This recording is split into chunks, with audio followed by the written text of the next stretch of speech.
Okay, we're going to take a look at question number 8. It says 10% of a country's population are left-handed. What is the probability that 5 people in a group of 20 are left-handed? Okay, so this is a binomial distribution because we have a finite number of trials and we're asking they're either left-handed or they're not.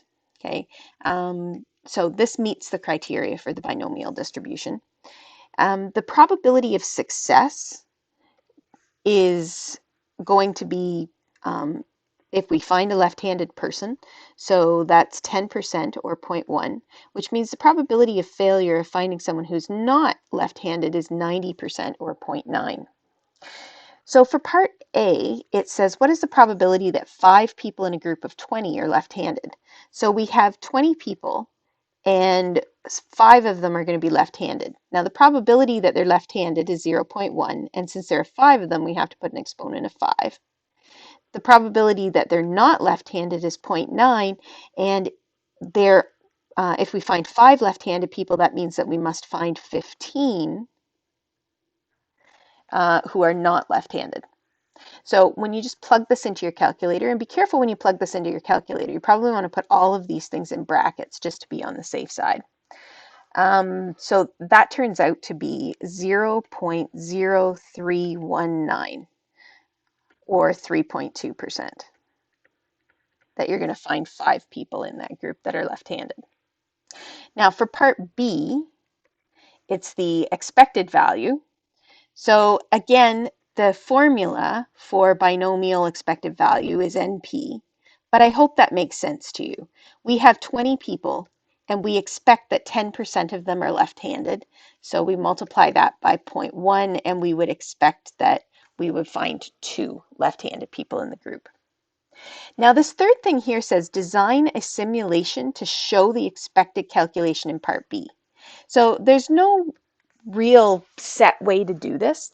The way that I would say is that you get a group of, or a large group of items.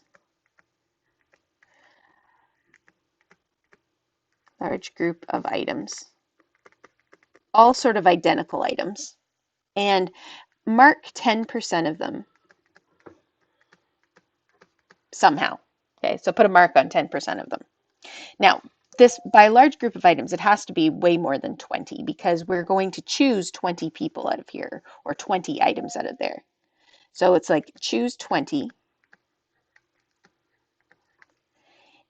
and then count marked items.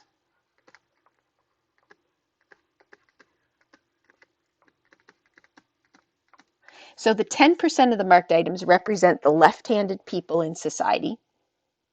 And now we're going to take a smaller sample from this large group of items. I would say when I say large group of items, probably 100 items.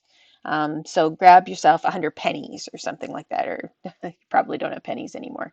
100 coins or 100 bingo chips or something along those lines, and mark 10% of how many that you do. So if you have 100 items, your 10% of that would be 10 items. So mark 10 items and then choose 20, count the marked items, then put them all together and repeat.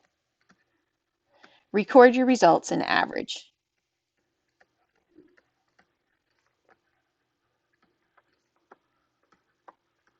Now you can expect that the way you did that, once you choose 20, that you should probably find 2. That's your expected value. You should find 2 in every in all of your batches. Now, of course, you won't find 2 in every single one of them, but your average should come out to 2 in the long run. Hope that helps.